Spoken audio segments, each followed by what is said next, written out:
This week, join me in the American Southwest as I explore one of archaeology's greatest mysteries. Why did the ancient inhabitants of this land, the Anasazi, build these incredible cliff dwellings, only to abandon them decades later? And seemingly disappear from history. Unbelievable. To find out, I'm gonna take to the air, dangle from dangerous cliffs, and explore some of America's most spectacular archaeological sites.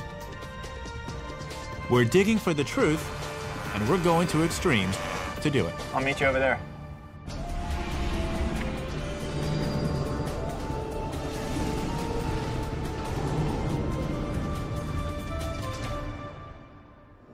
Mesa Verde, southwestern Colorado. Land of rugged canyons, soaring mesas, and some of America's most stunning prehistoric ruins. Yet ever since these abandoned villages were first discovered in the late 19th century, they've puzzled visitors and archaeologists. Pretty incredible, huh? Can you imagine building something like this on the face of a cliff and actually living up here? Hi, I'm Josh Bernstein, and the American Southwest is my home. But I've never gotten to the bottom of its most fascinating mystery until now. Why did the Anasazi decide to move to the cliffsides? And why would they then abandon this entire region only decades later, never to return? These questions are at the heart of a debate now raging between archaeologists and Native Americans. At stake is the traditional image of the peaceful Anasazi. Everyone agrees that's how they began. The people who became known as the Anasazi started to farm this area of the American Southwest as early as 1 AD. For most of their history, they lived in small, scattered villages on the mesas and in the valleys. But in the middle of the 13th century, something happened. The Anasazi began to cluster together. They built high walls around their settlements, or took the precarious step of moving whole villages onto the cliffsides. Then, fewer than 50 years later, they abandoned these homes too, leaving behind most of their possessions, as if they planned to return. Instead, they seemed to disappear from history. Were the Anasazi invaded by another tribe, or did they succumb to drought? Why did this complex and far-reaching civilization suddenly collapse? What happened? My exploration begins with Larissa Kumawana, a ranger at Mesa Verde National Park. In addition to her years teaching people about these ruins, Larissa is also a member of the Hopi tribe. The Hopi claim the Anasazi are their ancestors, and Larissa's insights may point me in the right direction. So there's no running rivers, no streams in the bottom of any of these canyons. So their main water source would have been seep springs. So there's no water down there? No water. The only water would be in the back of these alcoves here. It is why it's thought that's the reason why the transition happened, you know, from the mesa top sites down into these cliff dwellings. You got the water source right there. Why not build closer to them? Larissa's answer was practical, but I felt it avoided an important question. The Anasazi could have accessed these seep springs without living on the faces of these cliffs. Why subject an entire community to such exposure and risk? Many archaeologists now think that the ancient Anasazi had a darker side, marked by massacres and even cannibalism. Could violence explain the move to the cliffs? The cliff dwellings of Mesa Verde are certainly impressive, but there are hundreds of other sites throughout this region. Perhaps seeing some other dwellings would give me greater insights into why the Anasazi made such a drastic move. To do this, I need a significant change of perspective. This is a twin-seat, twin-prop, home-built experimental plane. While it might not comply with FAA regulations, its open cockpit makes it perfect for spotting cliff dwellings. These guys are now trying to work out the logistics of where the camera goes and where they fly. They don't really seem to care if we live or not. My pilot, Skip Lange. He flew P-51 Mustangs during World War II. Skip, I don't have a parachute. Neither do I, so we're even on that score, Josh. Okay. With those encouraging words, we're off. Flying in a plane that feels like it's made of rubber bands and balsa wood. This part of the Southwest is known as the Four Corners, the place where Arizona, Colorado, Utah, and New Mexico come together. It was the heart of the Anasazi homeland for more than 1,000 years. This is fun flying with the open air, because you get to feel like you're actually just flying up here. Today, most of this region is covered with forests of pinyon pine and juniper. Yet 900 years ago, it was full of fields of corn, squash, and beans. Archaeologists believe the Anasazi supported 40 to 50,000 people in this area. Perhaps Larissa was right. Perhaps some of the Anasazi's water sources dried out, forcing them toward the seep springs. I'm imagining what it must have been like to move off the tops of the mesas and onto the sides of the cliffs. Talk about living on the edge. Think of the children and elderly on these cliff faces. And they did this throughout the Four Corners region, even in some of the most remote and desolate canyons. Why would the Anasazi make such a change, take such a risk? What could these massive stone walls offer them to make the move worthwhile? To answer these questions, I need to get my feet back on solid ground, where I can hike and explore some of the more isolated cliff dwellings. To help me get to these distant dwellings, I'm teaming up with Vaughn Haydenfeld. Vaughn is an accomplished mountaineer and local guide who knows these canyons and their Anasazi sites like the back of his weathered hands. Yvonne? Yeah.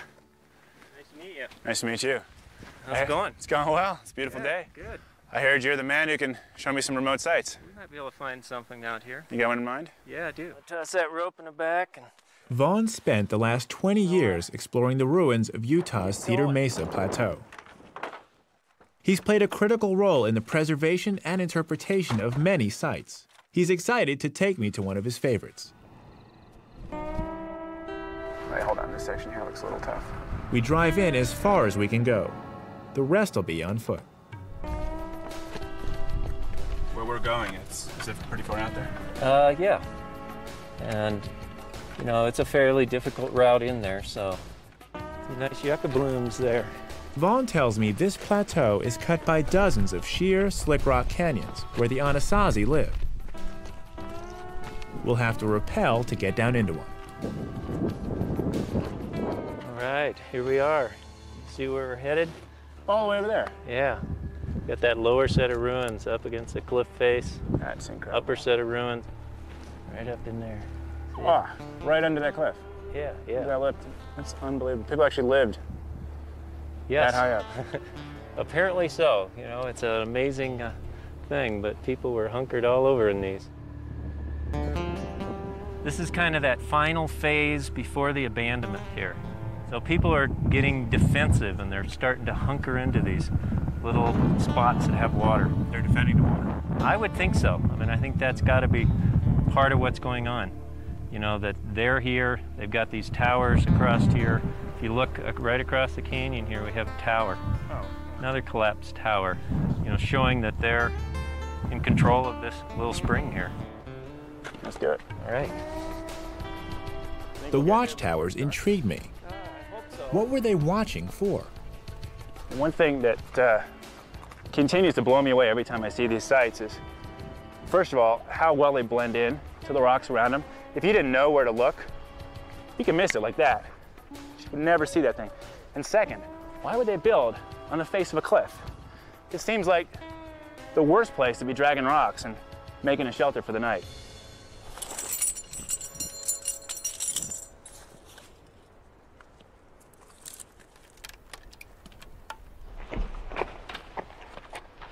Have you used this tree as an anchor before? No. Here. Okay, seems okay to me. I'm gonna How far down is the drop? Looks pretty far down there to me. One of these days, I'll get used to doing stuff like this. Hopefully the rope will get to the bottom. As long as our rope hits. Rope. You know how to buckle it and all that? Have you used this kind of rappel device before? No, I don't do a lot of rappelling. Uh-oh. So, are you comfortable doing this? The walking off the cliff part would be all right. But you've never really... I don't usually use a rope. I thought you said you've rappelled. Yeah, I have rappelled. I just don't usually tie myself in. You feel, I mean, you guys, this is your choice here. I mean, They don't care if I die. Yeah. I'm not. Thanks for good TV. The trick is the Did I tell you? I love you, Mom. Just in case you forgot. the trick is the getting down to the bottom. Have you rappelled down this section before? No. So you don't even know when I'm. I don't do that. Yeah, I don't know what you're. But if you get hung up down there, there's not much I'm going to be able to do to help you. You mean if my feet get over my head? Yeah. Or, What else could happen? Flip upside down? yeah. Just understanding how how your descender works. Well, you said it's 2 ropes that's thick, so it's I'm gonna be feeding it through. And if this way I brake on, keep my feet wide. Right. Sounds good to me. What the hell? That's why we're here. And with that, I begin my descent. Goodbye, I love you. The really hard part comes halfway down, where the rock face just disappears. One wrong step here, my feet flip over my head, and I'm in serious trouble. I'm in southeastern Utah, rappelling down a cliff face. Just ahead's the lip, the toughest part. Poor footwork here will send my feet flying over my head, and I'll be left dangling hundreds of feet above solid ground. I'm past the lip. I can almost hear the sigh of relief from my guide, Vaughn Haydenfeld, who's easing me down. Navigating these cliffs gives me a new appreciation for the ancient Anasazi who lived in them. It's their mystery I'm pursuing out here on Utah's Cedar Mesa Plateau. Why did the Anasazi move into the cliffs and then disappear from this area 800 years ago? At Mesa Verde, I learned that Native Americans believe the cause was drought. But some archaeologists think it's a lot more complicated and violent. Look up above, the large spiral. Oh, wow. Oh, that's incredible. Yeah, it's an incredible spiral. It's a really large one. Pigment's still in pretty good shape. You have a sense of what that meant? The spiral? Yeah, I've heard a lot of different stories. Yeah, Hopis and people who claim ancestral heritage here have, meanings to it. It might be in a migration or their people. Or this could just be the marker of these people at this site, saying, this is us. We're here. Well, the dwelling's just over here this way. Yeah, let's go down and have a look at the best part. We're coming right out to the edge of this ledge, which starts getting that kind of defensive nature. A wall here. And a good view of the tower. Greenery there, corn cobs still in the greenery. You see the corn cobs. Yeah. This is incredible. This is amazing. These corn cobs are over 800 years old, and they're still here as if they were left just yesterday. Unbelievable. We're coming right out to the edge of this ledge. This is my favorite part of this particular site. This little end ruin. All the rock art images on this whole wall. It's a large panel. We have bear tracks and mountain lion tracks. You've got this bighorn sheep down here. Anthropomorphic figures. Big, long zigzag that comes across this whole entire wall panel. Oh, wow. And here she is. Yep, this is kind of the jewel at the end of the trail. Honey, I'm home. Wow. We came down all the way back there. Yeah. But why live here? Why build this here? I see the tower, right, which we saw on the way down. I guess it's the view. This is, I mean, it's a stunning view, but you know, the question that what I don't get is, this isn't easy. You know, they had to bring these rocks here, if not break them from the wall, and there's a lot of work. Yeah. So why? You know, why live here? Why bring their babies and their grandchildren to such a precarious location and live their lives here? Because something's going on that's forcing them into these kind of situations. And you think that it was warfare or well, there's tribal certainly strife unrest, going on. yeah. There had to have been something to get people to have to bring their living up into these kind of places. Mm-hmm. You know, out on ledges. You know, you've got huge drop-offs right out from your doorway. You can't really see. You have to mix mortar, get water up here to mix all this mortar to put these stones together. It's just an amazing amount of effort, and it's not easy. As you can see, the closest water here is down in the canyon bottom. What are these holes? They're called loopholes. What are they seeing? This one shows me basically that big rock. Yeah, which right could be there. a route of people coming up into this site. So if you start looking at these, they're called loopholes. If you start looking through them, a lot of times along walls, they point in different directions and show you things happening. So some people would call this a very defensive posturing type of aspect to this architecture. You know, it could be, you could be looking at your water, you could be looking at a ledge where somebody might come across to come into your site, possibly to attack you, whatever. So some people interpret these as another kind of defensive type of posturing in these loopholed walls. You know, this is kind of the last structure on this whole ledge system. You know, is this the final holdout right here? We don't know. And I'd like to stay longer. The sun's starting to head down over the canyon rim, and we probably ought to start heading out of here. The Anasazi's hideaway definitely felt like an outpost or watchtower. But what were they watching for? Vaughn says that their most likely enemy, the Navajo, didn't come to this area for at least another 100 years. In fact, there doesn't seem to be evidence of any other tribes around here in the 13th century. So who was the enemy? I need to find out what was happening to the Anasazi before they moved into the cliffs. It's time to visit an old friend. He's a developer near Cortez, Colorado, just down the road from Mesa Verde. There's no bigger enthusiast about the Anasazi. He's found hundreds of ruins on his land, entire villages where the Indians lived before they took to the cliffs. Hi, Josh. How are you? Hi, Archie. Good to be back. Great. You guys have been busy. Oh, we sure have. His name is Come on Archie inside and I'll Hansen. show you what we're doing. You haven't He's seen uncovered this. some pretty incredible evidence which could explain what drove the Anasazi to take refuge. A lot of new sites. A lot of them, and we've done a lot of work here. How many are you at right now? Well, we're up to about 215 sites across the property right now.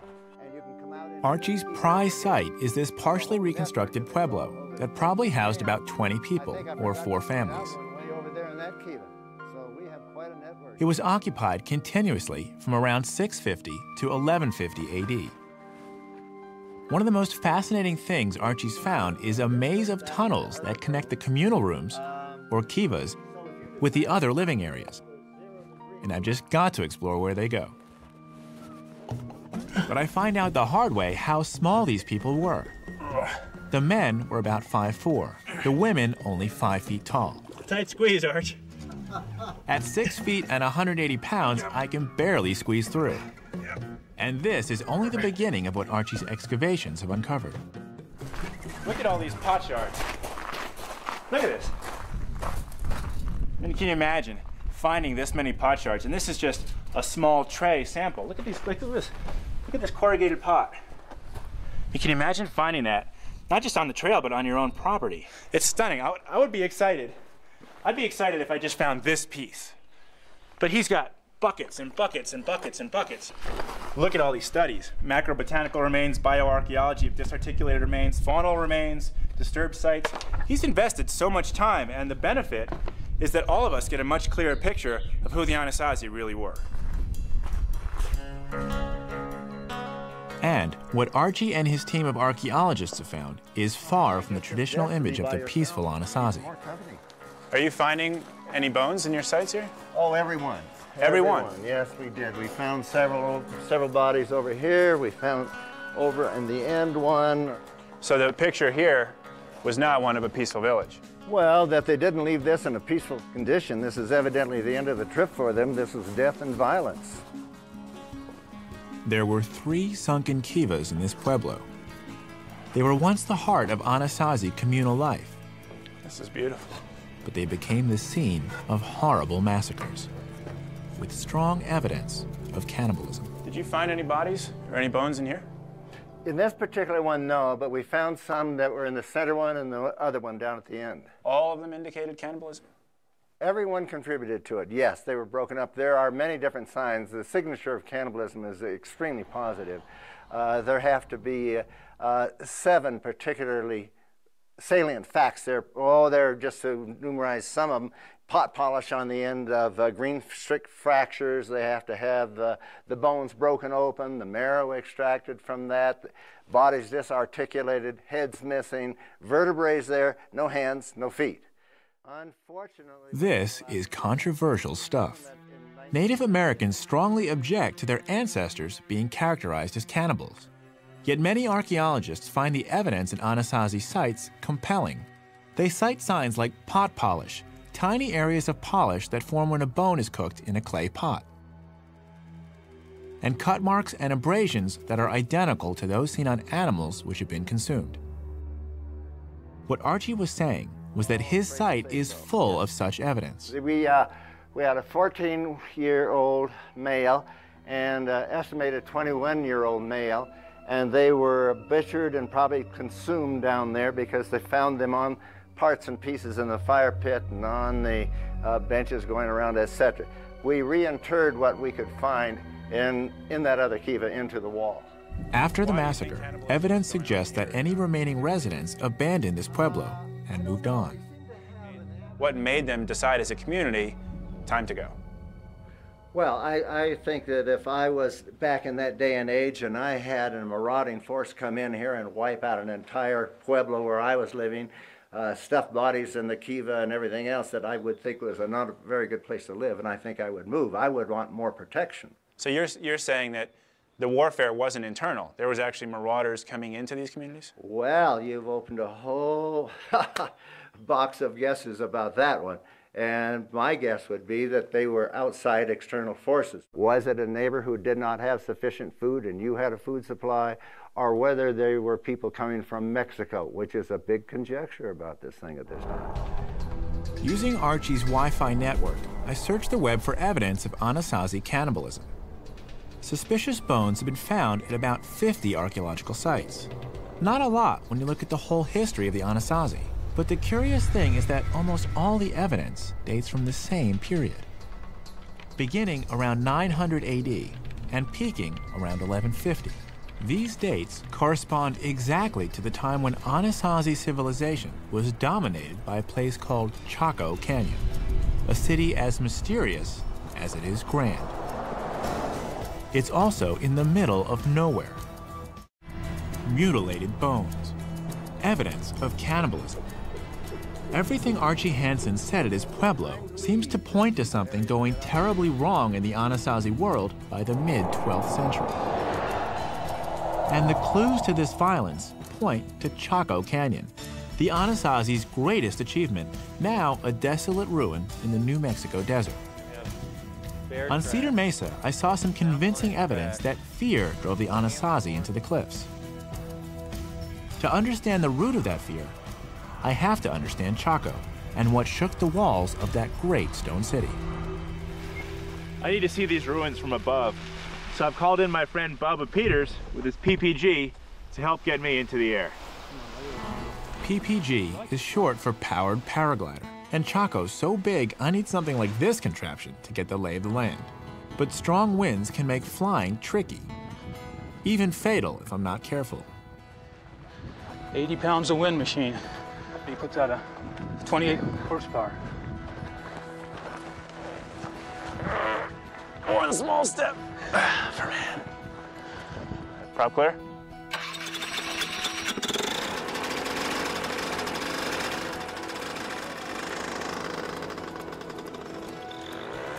If you can run 30 feet with 80 pounds on your back without getting out of breath, you can fly a PPG.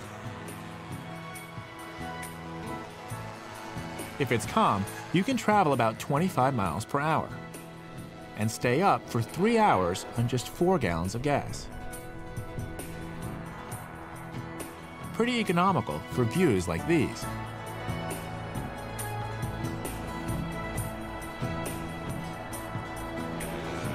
But the fun is flying slow and low. It's amazing how much you can see. That's Chaco. In its heyday, from about 900 to 1150 AD, it was a huge cultural center for much of the Four Corners. People dragged tree trunks for up to 50 miles to erect these enormous buildings. The biggest is Pueblo Bonito. It was 4 or 5 stories high, with 800 rooms. Archaeologists believe that 1,000 people lived here, in what's been called the largest apartment building in the world until the late 1800s. There's nothing like it in prehistoric North America. Once again, I feel the need to see it up close and on foot. Chaco was much more than just a city. It was a ceremonial powerhouse where people gathered from miles around to worship their gods in great kivas like these. But by 1150, the city was completely abandoned, its inhabitants scattered. Archaeologists are still trying to figure out what went wrong. Was it drought? Too many people with too few resources? Or did something more sinister take place to bring down this great city? The crumbling stone walls don't offer many clues, but the wooden beams might. I've come to one of the only intact rooms left in Pueblo Bonito. Is this really a prehistoric beam? Oh yes, this is the original roof support of this room. Wow. And we're going all the way to the center of the log? Center of the log, where the pin Drilling into an ancient roof beam may seem pretty strange. But when studying structures like Chaco, this is one of the most important tools archaeologists use. 18-volt DeWalt. I'm getting what's called a core sample, a little piece of wood that can help determine when this room was built. Dendrochronology is the science of dating wood by studying tree rings, and nobody knows more about it in the American Southwest than Dr. Jeff Dean. How accurate? I'm just wondering, how accurate is the data? Well, when we take this core back to the lab and analyze it, we can date the year in which that tree was cut down. Really? Yeah, like there is no plus or minus. This is, say, 1120. And it's 1120 and not 1119 and not 1121. Is that far enough? Yep. 10 minutes later, and I've got it. First we take this My own piece of data to add to the scientific record. All right, let me show you what we have here. If you hold out your hand, we should produce a core from the log. Amazing. Ooh, it's warm. You can blow the sawdust away. Ooh! I dropped the core. Still good. Okay, well, let's take that Turns out this little sample carries an amazing amount of information. Tell me what we got. Yep. Let me show you what we just did in there. This is a cross-section of another Chaco beam. So this core is dated by matching the ring width variability in this sample to ring width variability in this one. So each, let me make sure I get this, each ring is a year. Each ring is a year. Big rings mean wet years. Small rings mean dry years. And then by laying this core sample against it, we can find out where the core sample where this is. goes in the years. That's right. And then how do we know what year we're looking at? Because, is there a master chart that we lay this against? Yes, this is part of the master chart, and this series of ring widths in here are compared to those. And once you find a match, you can date the core. Thousands of core samples taken all over the Southwest add up to produce a graph charting the annual rainfall from 450 AD to the present. So looking at this, was drought the cause of the Chaco decline? Well, there was a major drought, and a lot of people think that drought caused the abandonment of the canyon and the collapse of the system. Do you think so? Well, I think it was part of the equation, but there are other factors involved as well. What were the others? I think there was a combination of drought, adverse conditions in the floodplain, plus the high population. Obviously, these ruins represent a large number of people, so you have these three factors that combine to trigger the abandonment of the canyon. Drought has always been a fact of life in the Southwest. The people of Chaco Canyon had weathered bad droughts before. And Jeff's tree ring data show that those droughts didn't stop the ambitious building. But in the 1100s, the drought did. Chaco is an eerie place with its own mysteries. Like, how did its priests become powerful enough to get this huge ceremonial center built? Archie Hansen said one theory is that Indians came north from Mexico. Some archaeologists think that they took over Chaco, terrorizing the people. I've been to Mexico. I know that the Toltecs and the Aztecs practiced bloody rituals of human sacrifice. I've seen the skull racks they'd fill with the remains of their enemies. Maybe this could explain why cannibalism suddenly appeared in Anasazi history. But it's just a theory. If only these stones could talk. But the Anasazi left us no written records. Was Chaco the scene of grisly rituals that spread throughout the Anasazi world? Today, some archaeologists are seeking answers to Chaco's mysteries in the smaller communities which help supply the great city. Dr. John Kantner and his archaeology students from Georgia State University are digging at one of these ruins. I'm hoping John will be able to tell me more about what happened at Chaco. What is this site that you guys are excavating? Well, this is a small household. This community here, which we call Blue Jay Community, probably had 3 dozen of these small households, maybe 4 dozen of them. And Chaco is 50 miles, yeah, give or take. It's right, exactly. That way. Exactly. How then does this site give you clues into the rise and fall of Chaco culture over there? Chaco Canyon has very little of its own in the canyon. There is a little bit of water there. They certainly could support some farming. But as far as other resources, there's just not a lot that's there. It's in the middle of nowhere. It's one of the most desolate places you'll find in the entire Pueblo and Southwest. These communities over here are much better positioned. It's a bit wetter here. There's more raw stone materials. There's more wood. And so these people here were the ones that were carrying a lot of the goods into Chaco Canyon to fuel it. Everything that Chaco did had to be fueled by people coming from outside of the area. People in small villages just like this. So the people here have what they need. People here have what they need, exactly. And what does the Chaco culture have that these people need? Yeah, that's a great question. That's what we're sort of trying to figure out exactly. I think that most archaeologists would agree that Chaco eventually becomes a pretty powerful pilgrimage center, one espousing a religious belief that these people seem to adhere to. What the Chacoans' religion was, nobody knows for sure. Many archaeologists believe it had a dark side. That could explain the instances of cannibalism and why people would walk 50 miles just to get close to its power. People believe so much in whatever it is that Chaco is doing that they're willing to carry goods to Chaco, fuel its very existence. And then I think Chaco Canyon began to do what anthropologists call materialize that religious belief system. And by materializing, what they do is they create things. You create things, and if those things are important for the religious belief system, for the rituals, for the ceremonies, then that means that it can be controlled. Other people need those things. Turquoise and shell, and for people out here, they felt they needed those things.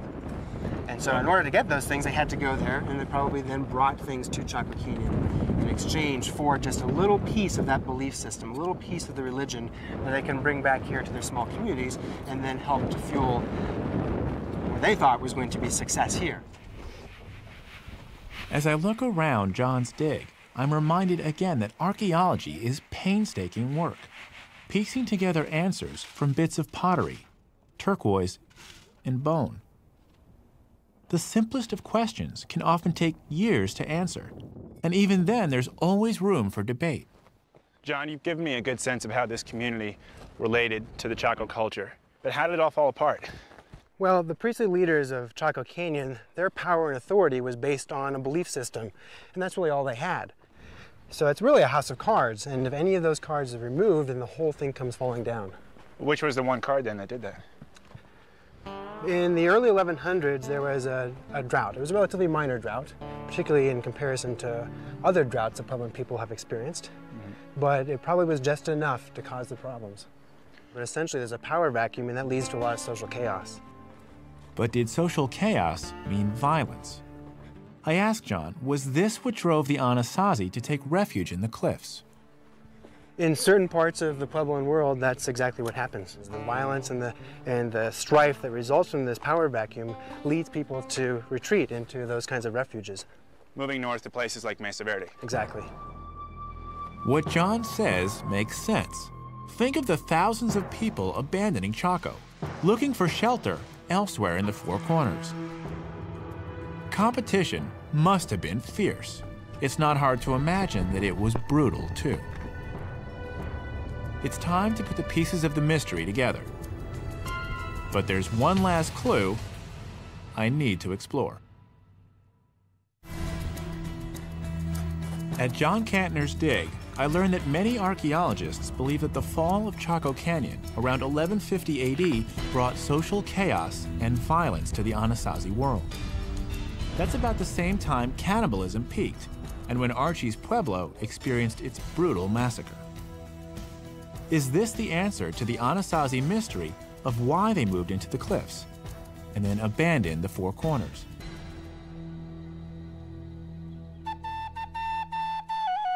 Yet there's another side to this story. Indians to the south of the Four Corners claim to be descended from the Anasazi. The Pueblo, the Zuni, and the Hopi have their own oral histories about their ancient ancestors. I've spoken to one Hopi at Mesa Verde, Larissa Kumawana, who told me that the Anasazi moved to the cliffs to be closer to their water sources. Now I'm going to hear more of the Hopi side of the story. I've come to southeastern Utah to the San Juan River to take a trip and take a look at their rock art. There's a few petroglyphs just downriver from us. And to see if I can get a feel for the culture, I've arranged for some Hopi elders to take a ride down the river with me. Hi. Hello. Are you Wilton? Wilton Kuyabuhema and Dalton Taylor are elders from the Hopi Reservation in Arizona, south of the Four Corners. Dawa Taylor is Dalton's son. Nice to meet you.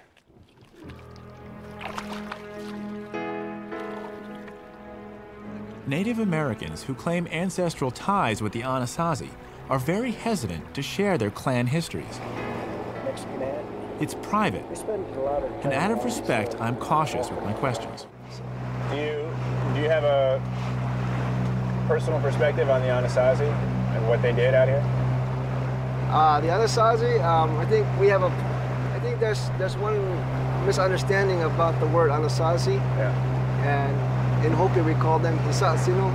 Hisatsino. People of the past. The term Anasazi isn't exactly popular among people who claim to be their descendants. That's because it's a Navajo word that means ancient enemies. Today, many prefer to use the term ancestral Puebloans instead of Anasazi. We near a bend in the river. The elders are quiet, so I'm quiet too. But I'm hoping that the petroglyphs we'll soon see will be enough to set them talking.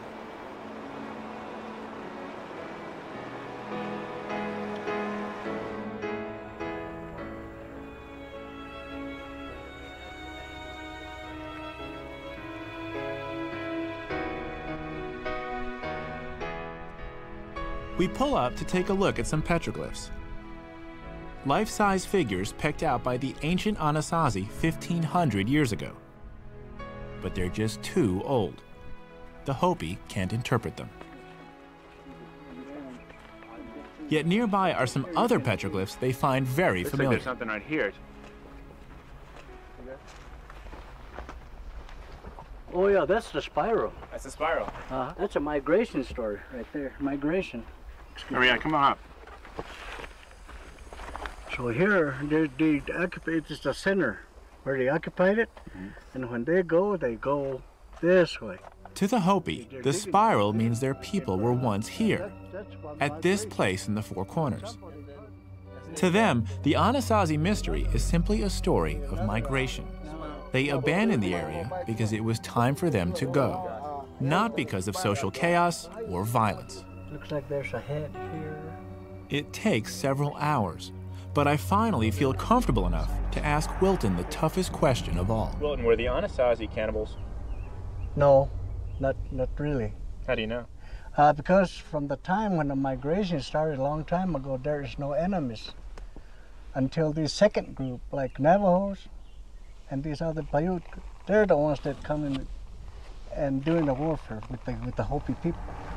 Because of this? To the Hopi, there were no enemies before the Navajo. It's not a new one. And they didn't come to the Four Corners until long after the Anasazi were gone. But what if the enemy wasn't an invader? And the other one is... I remember what Vaughn said to me on that remote ledge in Cedar Mesa. My opinion, there was all sorts of conflicts going on. Probably, my guess is, among people living here, not outside forces necessarily. Some people do think that there was an outside influence of other people coming in and putting pressure on these people.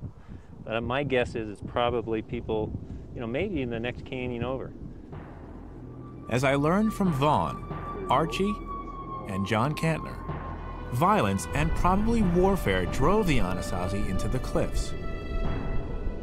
But it's most likely that their enemy was none other than the Anasazi themselves. As for the second half of the mystery, the Hopi story of migration fits. The Anasazi didn't disappear. They simply left the Four Corners. The tree rings show that a great drought descended on this area in the late 13th century. Weary from decades of fighting, the survivors most likely did what their ancestors had done ages before.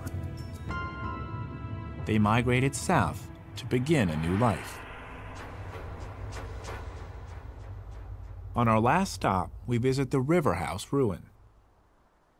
It was a sacred place for the ancient Anasazi. It still is for the Hopi today. Be alert and wake up, people. We make an offering of cornmeal.